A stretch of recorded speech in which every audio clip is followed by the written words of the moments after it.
Bapak Ibu Saudara yang dikasihi dan diberkati oleh Tuhan, kalau kita perhatikan di dalam teks yang ada, ini menarik. Kenapa? Karena berita Natal justru datang di tengah keluarga yang saat itu sedang mengalami krisis dan persoalan.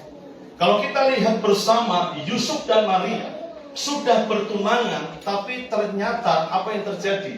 Dalam tradisi Yahudi, tunangan itu hanya sebatas tunangan, belum boleh yang namanya punya anak. Itu jelas, saudara. Tetapi justru mereka baru tunangan, tapi kemudian dengar kabar, waduh, sudah hamil duluan. Hati siapa yang tidak terluka? Laki-laki sudah mencintai sampai berdarah-darah, setia, jaga kekudusan, tiba-tiba saya baru tunangan, kok sudah punya anak. Marahkah atau senang?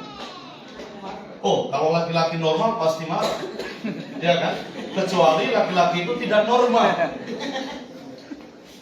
bikin sama orang lain, dia senang. Saudara yang dikasihi Tuhan, ini menarik. Kenapa? Yusuf dan Maria sedang menghadapi satu persoalan yang besar. Baru tunangan, tapi sudah hamil. Bahkan jelas-jelas ini pasti akan menjadi berita heboh. Tapi yang menarik adalah justru berita Natal itu datang di tengah-tengah keluarga yang sedang menghadapi persoalan. Itu sebabnya saya percaya suasana Natal ini, mungkin ada persoalan dalam keluarga, itu kecil bagi Tuhan. Amin. Justru kerinduan Tuhan adalah supaya di Natal ini ada keluargamu yang selamat, ada keluargamu yang berjumpa dengan Tuhan Yesus. Karena sesungguhnya Natal itu bukan hadir untuk setiap orang yang sempurna, tapi justru hadir untuk setiap orang yang membutuhkan kasih karunia dari Tuhan. Amin. Amin. Oleh karena itu, ini yang akan kita pelajari bersama.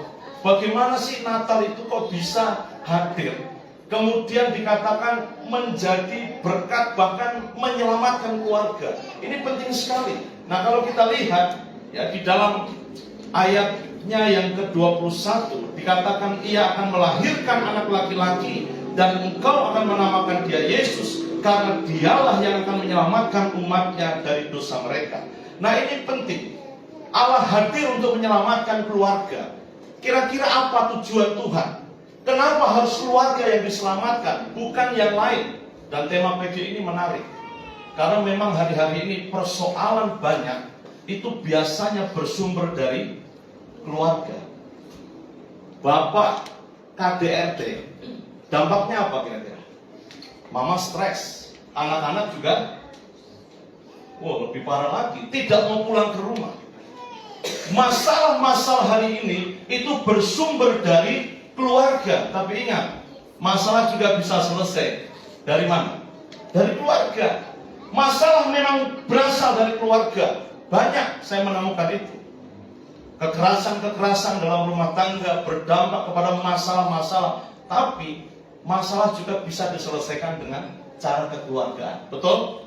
Betul. Satu kali ada jemaat, Bapak, saya mau cerai. Bapak, saya mau pisah sama suami saya.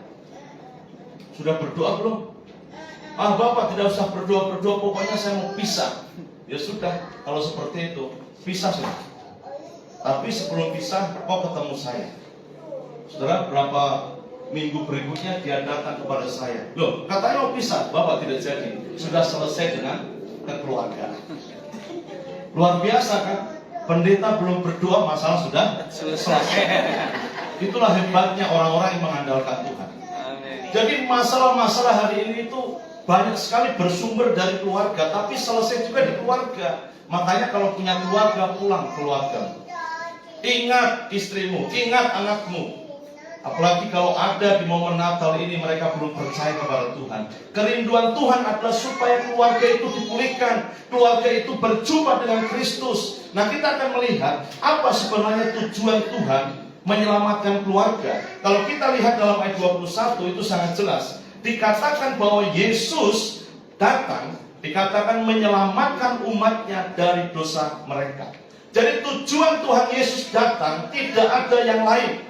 Alkitab katakan dia datang tujuannya menyelamatkan umatnya. Dari apa? Dari dosa. Nah, saya coba lihat kata umatnya. Dalam bahasa asli Yunani itu dipakai kata laon, yang artinya orang milik Allah. Jadi tujuan Tuhan menyelamatkan keluarga tidak lain adalah supaya keluarga itu menjadi milik kepunyaan Allah. Hari-hari ini banyak keluarga bukan menjadi milik Allah sehingga hancur. Banyak hari-hari ini keluarga-keluarga ngakunya saya keluarga Kristen, tapi tidak menjadi milik Kristus. Maka keluarga itu menjadi keluarga yang broken, keluarga yang tidak harmonis. Dan itu sebabnya dalam momen Natal ini Tuhan hadir mau menyelamatkan keluarga. Amin. Amin. Siapa yang sudah berkeluarga? Jangan sampai amin tapi belum pernah berkeluarga. Silahkan. Keluarga penting. Keluarga penting. Kalau yang jawab yang sudah berkeluarga saya aminkan. Makanya berdoa yang masih jomblo-jomblo. Supaya tahun baru sudah ada yang baru. Amin. Amin. Atau mau coba? Jomblo-jomblo bahagia. Saudara, ini tujuan Tuhan. Tuhan hadir menyelamatkan keluarga supaya apa? Keluarga menjadi umatnya, menjadi milik kepunyaannya. Kalau keluarga menjadi milik kepunyaan Allah, saya percaya saudara, keluarga itu pasti akan diberkati. Keluarga itu pasti akan mengalami pemulihan dari Tuhan, bahkan boleh menjadi berkat bagi banyak orang. Nah kalau kita lihat, keluarga pertama itu gagal. Adam dan Hawa dibentuk oleh Tuhan di Taman Eden, ada Allah hadir di situ, semua dicukupi, tapi mereka jatuh dalam dosa karena tidak taat. Dan Tuhan mau keluarga yang kedua, keluarga yang ketiga, keluarga orang-orang yang percaya lainnya tidak boleh mengalami kegagalan sama seperti peristiwa Adam dan Hawa. Oleh karena itulah Tuhan hadir juga. Hadir dalam bentuk apa? Dia hadir sebagai manusia. Inilah hebatnya Tuhan kita. Ada orang dari agama seberang pernah tanya saya, Allahmu itu Allah yang aneh.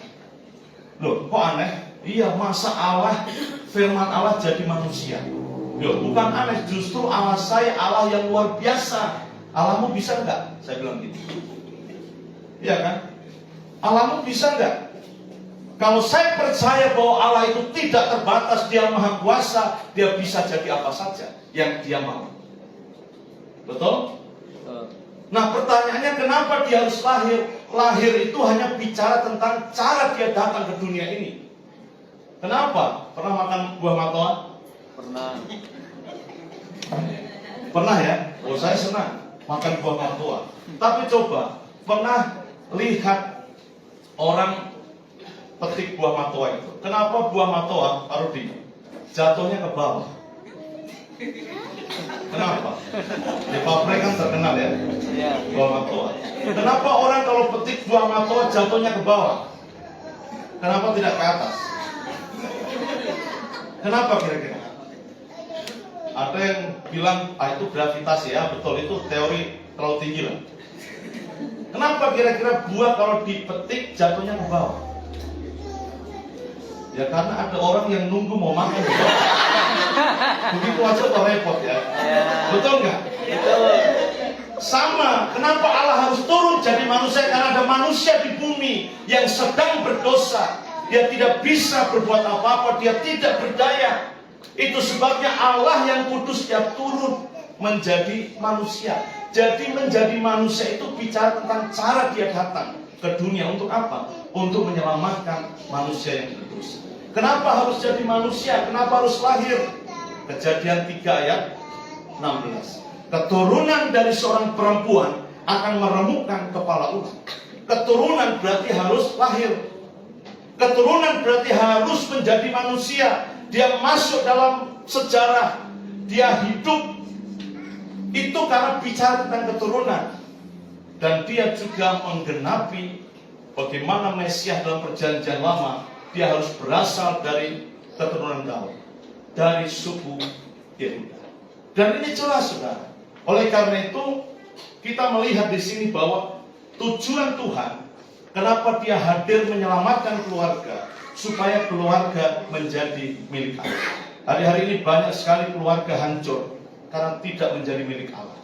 Saya percaya bahwa kita punya visi yang sama untuk keluarga kita. Amin.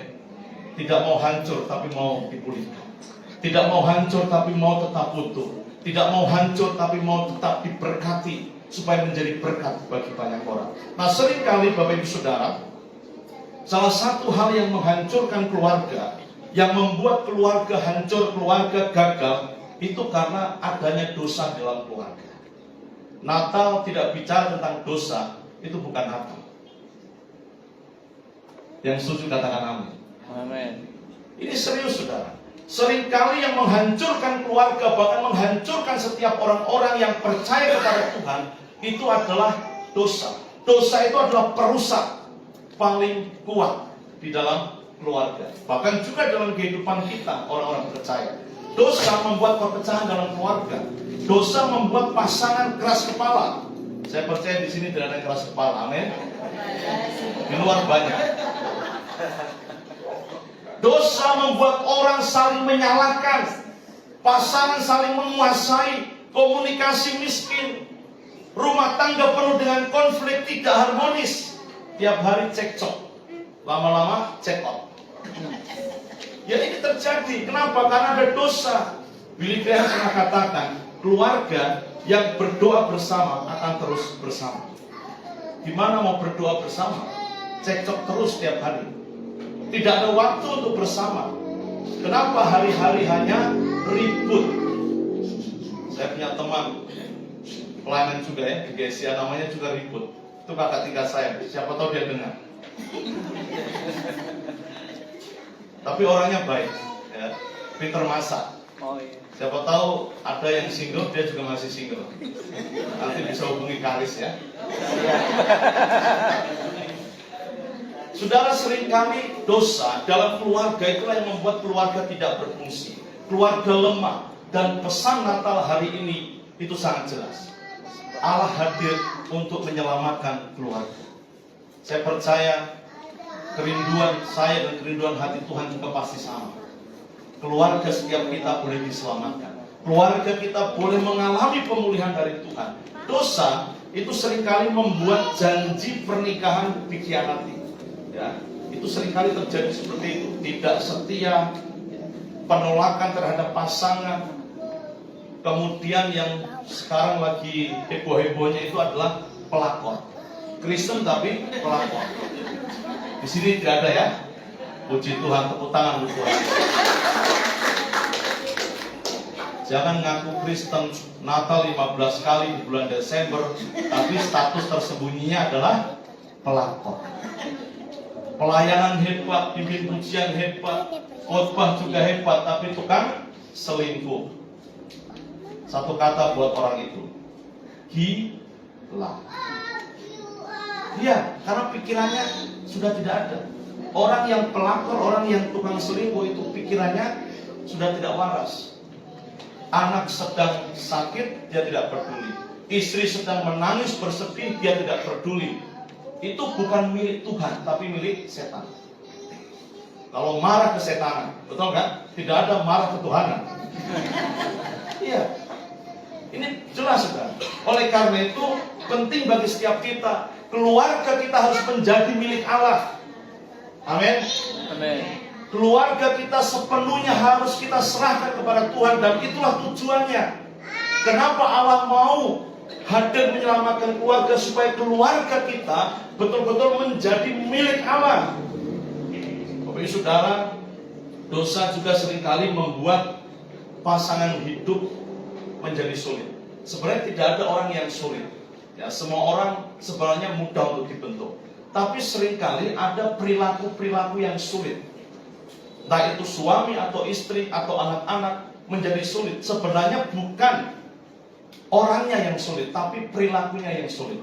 Mungkin ada kekerasan yang pernah dia alami, mungkin ada kekecewaan, penolakan. Itu membuat dirinya menjadi orang-orang yang sulit. Sulit bertumbuh, sulit mendengar firman, sulit ditegur. Ya. Natal biasanya bukan dituntun oleh bintang. Kalau orang-orang Majus kan dituntun oleh bintang toh untuk ketemu Tuhan. Kalau di Papua ini banyak Natal dituntun oleh bir bintang. Luar biasa. Saya kadang melihat itu aneh. Setahu saya di Alkitab itu orang masuk dituntun bintang ketemu Tuhan Yesus. Tapi hari-hari ini itu bir bintang yang nuntun. Bahkan tadi waktu kami jalan, di tengah jalan sudah ada yang goyang-goyang begini. Oh, ini pasti bir bintang. Itu jelas bukan milik Tuhan. Orang yang menjadi milik Tuhan, dia bertemu dengan Tuhan, hidupnya berubah. Amin. Amin. Saudara, Tuhan Yesus dalam pelayanan banyak sekali berhadapan dengan orang-orang yang sulit. Tapi Tuhan Yesus tetap mengasihi mereka. Tuhan Yesus punya murid Petrus yang suka ceplas-ceplos, Thomas yang selalu ragu, Yudas yang bahkan mengkhianati Tuhan, bahkan para murid lainnya yang seringkali tidak mengerti apa maksud Tuhan. Tapi Tuhan Yesus tetap setia bersama dengan mereka. Saudara, kita akan berhadapan dengan orang-orang yang sulit dalam pelayanan. Bahkan di tengah-tengah keluarga juga kita akan bertemu dengan orang-orang yang sulit. Tapi yang Tuhan minta, jangan hindari mereka. Saya bangga, ya, karena kami bermitra ya cukup lama ya dengan Taris.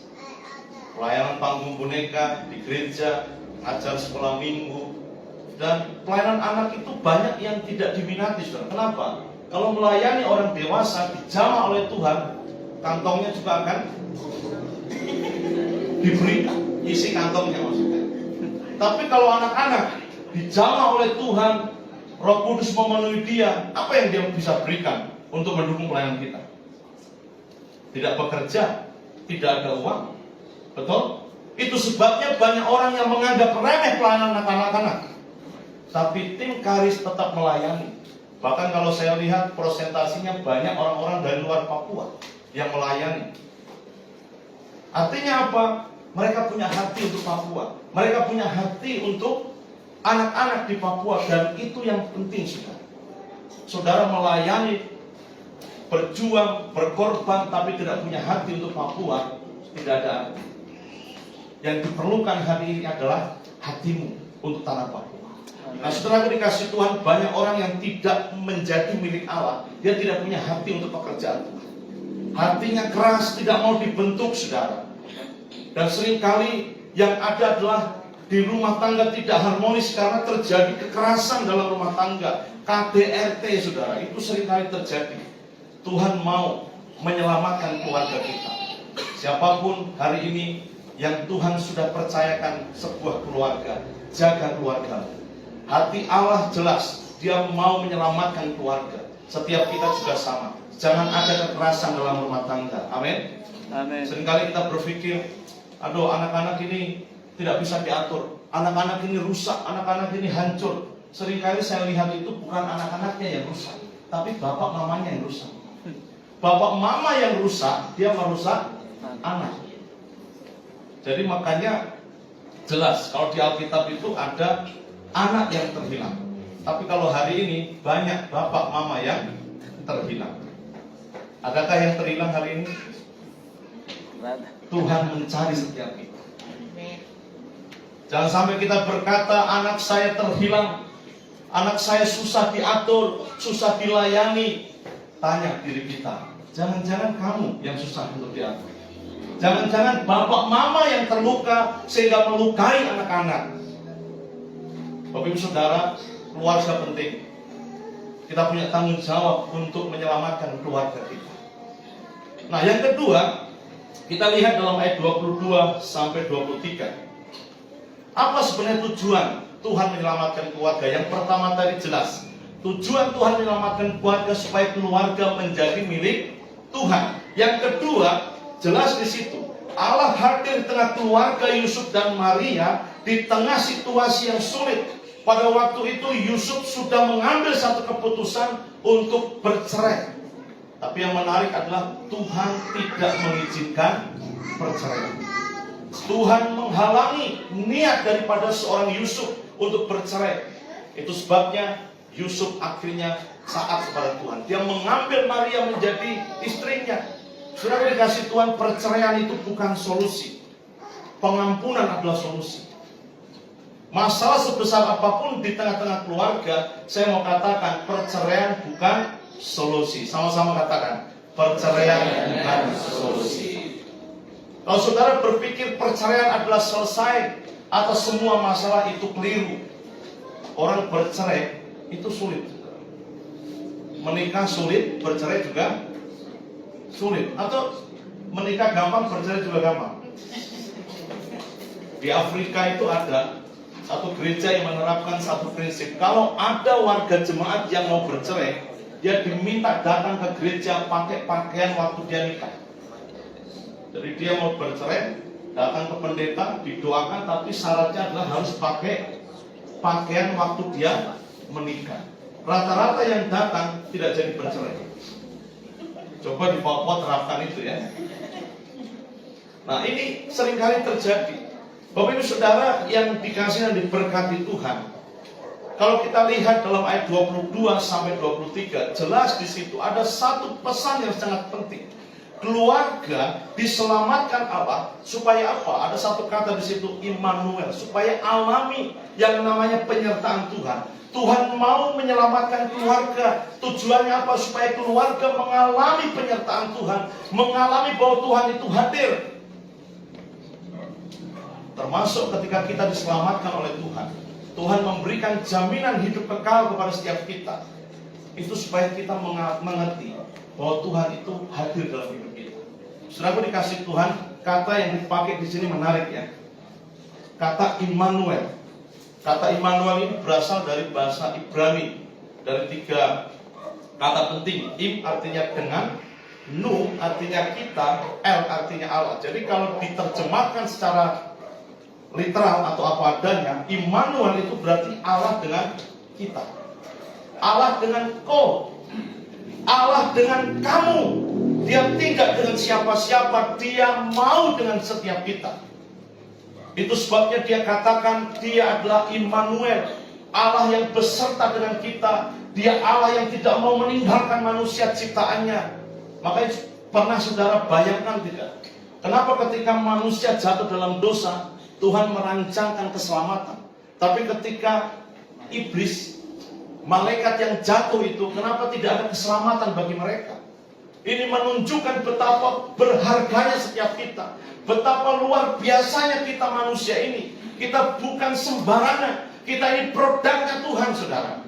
Kita itu ciptaannya Tuhan. Itu sebabnya ketika manusia berdosa, Tuhan sendiri yang datang menyelamatkan kita. Keselamatan kita itu inisiatif dari Tuhan. Itu sebabnya keselamatan saya dan saudara itu sangat mahal. Jangan main-main dengan keselamatan. Keselamatanmu bukan dirancang di sebuah keluarga. Keselamatanmu bukan dirancang di sebuah gereja. Keselamatanmu bukan dirancang di jalan-jalan. Keselamatanmu dirancang di surga oleh Allah sendiri. Itu sebabnya ketika kamu sudah ditebus dengan darah Kristus, kamu sudah diselamatkan, diberikan jaminan hidup kekal. Sekali Yesus tetap Yesus, amin. Setia dengan Yesus, saudara. Alami penyertaan Yesus, saudara. Bapak Ibu Saudara yang dikasihi Tuhan, keluarga diselamatkan Tuhan, tujuannya supaya mengalami Immanuel, mengalami penyertaan Tuhan. Supaya saudara semakin yakin bahwa Tuhanmu itu ada, Tuhanmu tidak jauh, Tuhanmu itu dekat, dia dengan engkau hari ini. Itu sebabnya tahun-tahun di mana engkau sakit, engkau mengalami penyertaan Tuhan. Tahun-tahun di mana engkau mungkin difitnah oleh orang, katakan aku akan tetap mengalami penyertaan Tuhan. Tahun-tahun di mana mungkin sudah berkata aku ditinggalkan, aku sendiri, suamiku meninggalkan aku. Tidak apa-apa, yang penting aku alami penyertaan Tuhan. Amin. Dalam penyertaan Tuhan itu lebih dari segala-galanya. Alami penyertaan Tuhan, saudara. Mungkin sudah pernah dikecewakan. Dalam pelayanan itu biasanya kalau tidak kita dikecewakan, kita mengecewakan. Mana yang ada hari ini? Dikecewakan atau mengecewakan? Dikecewakan atau mengecewakan? Atau dua-duanya? Kalau saudara dikecewakan, tidak apa-apa, belajar untuk mengampuni. Tapi kalau saudara melayani mengecewakan, bertobat, berdamai, evaluasi diri. Tapi saudara, dalam hidup itu biasanya seperti itu. Sebaik apapun yang kita lakukan di mata orang selalu ada jeleknya. Sudah berikan yang terbaik selalu, kamu ini kurang. Tapi kalau saudara dikecewakan kemudian saudara balas kecewa, itu biasa. Tapi kalau saudara dikecewakan kemudian saudara mengambil sikap, saya berdoa, saya mengampuni kamu, luar biasa. Kau diam, tapi mulutmu berbicara kepada Tuhan, hatimu tertuju kepada Tuhan, disitulah kamu akan mengalami penyertaan Tuhan. Tuhan akan bela, tiba waktunya Tuhan akan angkat. Amin. Amin. Siapa yang tidak mau diangkat Tuhan? Semua mau, saudara. Diubah posisinya, bukan lagi orang yang rendah, tapi diangkat oleh Tuhan menjadi berkat bagi banyak orang. Itulah orang yang mengalami penyertaan Tuhan. Saudara dikasih Tuhan, alami penyertaan Tuhan.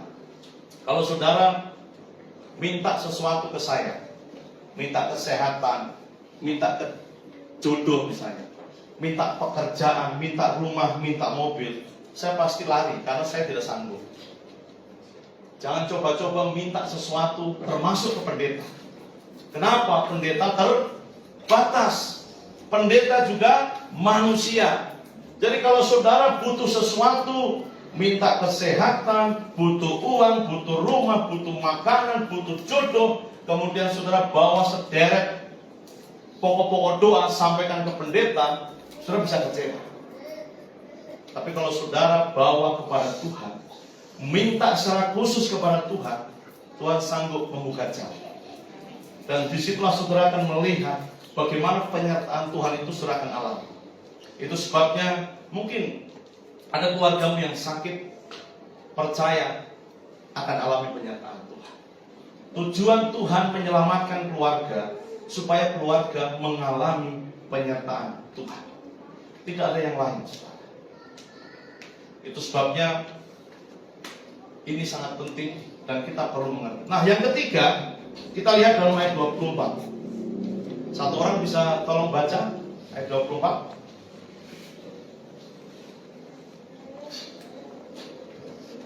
Ayat 24, silakan.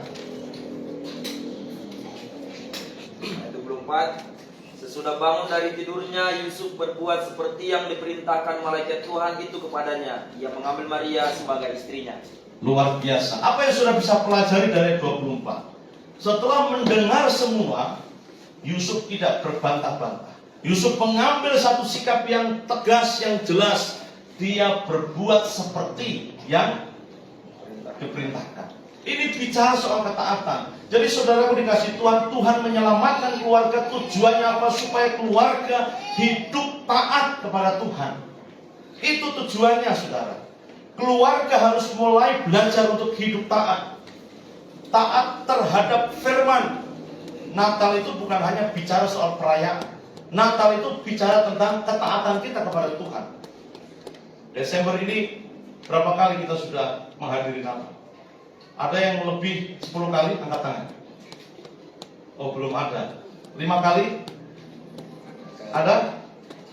Berarti kalau 5 kali saudara mendengar firman 5 kali. Sudahkah lakukan firman yang sudah dengar? Aduh Pak Pendeta, gara-gara babi ini saya sudah lupa. Gara-gara makanan itu saya sudah lupa. Ya kan? Saudara, saya senang kalau diundang Natal ya. Keluarga Papua, keluarga Batak, keluarga Nias. Bukan berarti yang lain saya tidak senang, bukan. Kalau sudah undang juga saya senang. Tapi 3 keluarga besar ini, Papua, Nias dan Batak, itu punya kesamaan dalam hal menu makanan. Apa kira-kira? Ya, B2. Orang Nias itu pasti ya. Pasti, Pak. Siapa tahu nanti di bawah Anda ya. Orang Batak apalagi, B2 pasti ya. Apalagi Papua. Satu kali, saudara, saya datang ke satu gereja, saya menyampaikan firman. Ada satu bapak-bapak, dia sampaikan sebuah kesaksian dan dia bilang begini. Saudara-saudara, Natal sekolah minggu biasa, Natal pemuda biasa, Natal ibu-ibu biasa. Dalam hati saya, kenapa semua biasa? Tapi terakhir dia bilang, Natal bapak-bapak luar biasa. Ternyata apa? Natal ibu-ibu, Natal sekolah minggu, Natal pemuda, yang keluar adalah ayam kulkas. Ayam es, ayam kulkas toh. Tapi Natal bapak-bapak yang keluar B2, bakar batu. Jadi dia bilang, itu baru mantap. Natal yang mantap itu bukan karena B2, bukan karena makannya, tapi kenapa? Karena Yesus yang lahir. Yesus lahir untuk menyelamatkan setiap kita. Jadi ini penting, saudara. Jadi jangan hadir Natal karena pastinya ada makan yang enak, pasti ada door prize. Bukan itu. Tujuan kita memperingati Natal untuk mengingat bahwa saya tidak bisa menyelamatkan diri saya sendiri, tapi Kristus Yesus datang ke dunia menyelamatkan hidup saya. Saya berdosa, saya tidak layak, bahkan untuk melayani Dia saja saya tidak layak, tapi Tuhan karena kasih karunia-Nya yang besar, saya boleh melayani Tuhan. Itulah berkat Tuhan yang besar. Oleh karena itu, saudara dikasih Tuhan mau, saudara, kita belajar untuk taat. Taat itu lebih penting daripada sekedar pengetahuan. Taat itu lebih penting daripada sekedar kehadiran kita dalam acara Natal. Ketaatan terhadap firman, melakukan firman itu sangat penting. Tanpa ketaatan apapun yang kita lakukan itu tidak ada hasil. Ketaatan itulah yang membuat jalan bisa terbuka. Saat saudara menghadapi pergumulan, saudara taat kepada Tuhan, tetap setia kepada Tuhan, berkat-berkat Tuhan tersedia bagi saudara.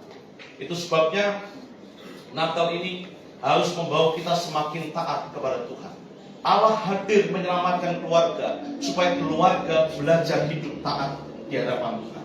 Saudaraku dikasih Tuhan, sebagai orang-orang yang percaya kepada Tuhan, kita harus selalu menumbuhkan ketaatan kita, secara khusus dalam hal kepedulian kita kepada orang. Dulu saya ingat waktu masih SD ya, ada pelajaran namanya pendidikan moral Pancasila. Kalau hari ini saya kurang tahu apa itu, karena saya tidak masuk SD lagi, ya kan? Tapi dulu saya ingat ada pelajaran pendidikan moral Pancasila. Jadi ketika ada orang yang membawa beban berat, kita diminta untuk membantu. Betul? Ketika ada ibu-ibu hamil di bus begitu, diajari untuk harus memberi kursi. Ya, tempat itu kasih dia. Kalau ada yang difabel ya, orang yang misalnya ada cacat dan sebagainya, kita diminta untuk menolong. Itu luar biasa, saudara. Kita diajari untuk peduli, untuk mengerti bahwa kemanusiaan itu lebih penting daripada yang lain. Tapi hari-hari ini, saudara, kalau kecelakaan, harusnya kalau di jalan ada orang kecelakaan, segera ditolong. Tapi yang tolong apa? Dompetnya. Betul, bukan orangnya yang ditolong, tapi dompetnya ditolong duluan. Kalau tidak, motornya yang dibawa lari duluan. Ini masalah. Kenapa kira-kira terjadi seperti itu? Karena orang tidak taat kepada firman. Manusia lebih penting, bukan berkat-berkat materi.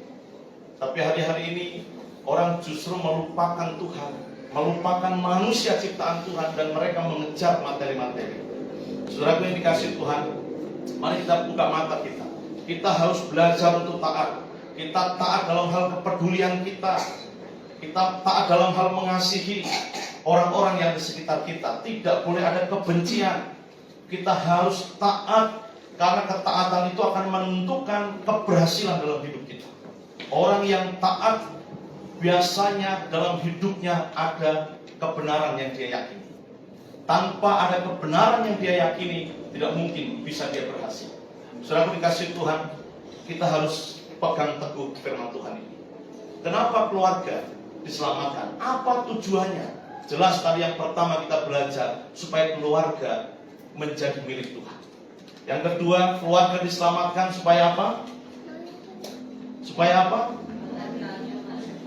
Supaya alami penyertaan Tuhan. Tapi yang ketiga, keluarga diselamatkan Tuhan, tujuannya supaya keluarga itu belajar untuk hidup taat kepada Tuhan. Tanpa ketaatan tidak mungkin ada jalan terbuka dalam hidup. Saudaraku yang dikasih Tuhan, kita harus belajar taat. Karena memang kalau kita akui ya, manusia itu adalah makhluk yang paling ribet, makhluk yang paling susah untuk diatur. Apalagi kalau bicara tentang disuruh taat, biasanya susah. Itulah manusia. Tapi tetap bagaimanapun bentuk dan model manusia, susah diatur, susah untuk taat. Kita harus belajar sebagai orang-orang yang percaya kepada Tuhan. Kita harus mau belajar untuk taat. Orang yang taat, keturunannya pasti akan diberkati oleh Tuhan. Apalagi dia taat kepada firman, dia lakukan firman, pasti hidupnya diberkati, hidup keluarganya juga diberkati, bahkan mengalami pemulihan. Kalau engkau sakit hati, kemudian engkau balas sakit hati, itu tidak ada berkat. Tapi kalau engkau sakit hati, kemudian engkau mendengar firman, engkau mau mengampuni, disitulah engkau akan menerima berkat. Dulu kalau saya ada ya orang yang menyakiti saya, mengecewakan saya, sebelum jadi hamba Tuhan, saya marah. Kok tunggu saja, bisa keras, tidak dapat berkat apa-apa, tidak ada damai. Tapi ketika disakiti, tapi kita belajar untuk mengampuni, disitulah kita akan mengalami damai dan sukacita dari Tuhan. Saudara, orang yang taat, keluarganya, keturunannya pasti akan menikmati berkat Tuhan. Ada seorang yang bernama Jonathan Edwards. Dia adalah seorang pendeta, seorang teolog, pemimpin kebangunan rohani di Amerika. Saudara, ia belajar untuk hidup taat. Dia belajar untuk hidup takut akan Tuhan. Dan dia membangun keluarganya di atas dasar iman dan pendidikan Kristen. Apa yang terjadi, saudara? Menurut penelitian, 1.300 keturunannya ditemukan diberkati oleh Tuhan. 13 orang menjadi rektor, 65 menjadi profesor universitas, 100 orang menjadi pengkhotbah dan misionaris. Bahkan yang lainnya itu menjadi hakim, dokter, penulis, dan juga pernah menjadi wakil presiden Amerika. Tapi berbeda dengan seorang yang bernama Mark Jukes. Dia adalah seorang yang ateis, tidak percaya Tuhan. Dia pemabuk, dia penjahat besar di New York, saudara. Apa yang terjadi? Sekitar 560 keturunannya ditemukan, 310 meninggal dalam kemiskinan, 150 jadi penjahat, 100 orang menjadi pemabuk, 7 orang menjadi pembunuh, lebih dari 50 orang jadi pelacur dan moralnya rusak. Kenapa bisa terjadi seperti itu? Karena ketaatan. Orang yang taat kepada firman, yang hidupi firman, yang lakukan firman, belajar untuk memperkatakan apa yang Tuhan katakan, mengajarkan apa yang Tuhan ajarkan, melakukan apa yang Tuhan lakukan, hidupnya pasti akan berbeda. Dan saya percaya Charis Mission House sedang menuju itu, sedang belajar taat firman, melayani anak-anak, mengumpulkan semua, tidak memandang kok dari Papua, kok bukan dari Papua. Mereka melayani semua anak-anak, dan ini luar biasa. Kadang saya prihatin, ada anak-anak yang diajar orang tuanya, jangan berteman dengan orang Papua, itu orang tua. Saya tidak ngomong ya. Ada, saudara, bahkan di dunia pendidikan sedang terjadi. Jangan bermain sama anak Papua. Loh, kenapa? Tuhan itu cinta kepada semua suku bangsa. Tidak boleh ada perbedaan, dan Charis menerima. Mereka melayani, saya tahu betul di danau-danau, bahkan di sekitar sini, mereka melayani, semua dilayani. Bukan hanya melayani untuk kalangan sendiri. Kita itu kadang pintar melayani kalangan sendiri, melayani kelompok kita sendiri. Saya orang Nias, saya melayani, saya punya suku orang Nias sendiri. Saya orang Jawa, saya melayani orang Jawa. Saya orang Papua, saya melayani orang Papua. Tuhan cinta semua suku bangsa. Itu sebabnya kalau saudara baca baik-baik firman Tuhan, Yesus datang itu menjadi juru selamat untuk semua orang, menjadi kesukaan bagi semua bangsa, bukan hanya 1-2 kelompok, bukan hanya untuk 1-2 suku, tapi untuk semua. Yesus hadir. Itu sebabnya pesan Natal ini harus saudara sampaikan kepada orang yang belum percaya Tuhan, supaya apa? Mereka berjumpa dengan Tuhan Yesus. Allah rindu menyelamatkan keluarga kita. Dan itu harus dimulai dari setiap kita yang hadir hari ini. Kita ini dibentuk oleh keluarga, tapi nanti yang belum menikah kita akan membentuk keluarga. Dua-duanya ini akan berjalan, saudara, kalau setiap kita mengalami Tuhan dalam hidup kita. Banyak hari-hari ini kita dibentuk oleh keluarga, akhirnya membentuk keluarga gagal karena dibentuk keluarga yang tidak benar. Tapi hari ini kita mendengar firman, belajar untuk hidup taat kepada Tuhan. Natal harusnya mengubah hidup kita untuk semakin mengasihi Tuhan, membawa kita terus-menerus berjumpa dengan Tuhan kita. Biarlah firman Tuhan ini boleh menjadi berkat bagi setiap kita. Mari kita tunduk kepala, kita berdoa.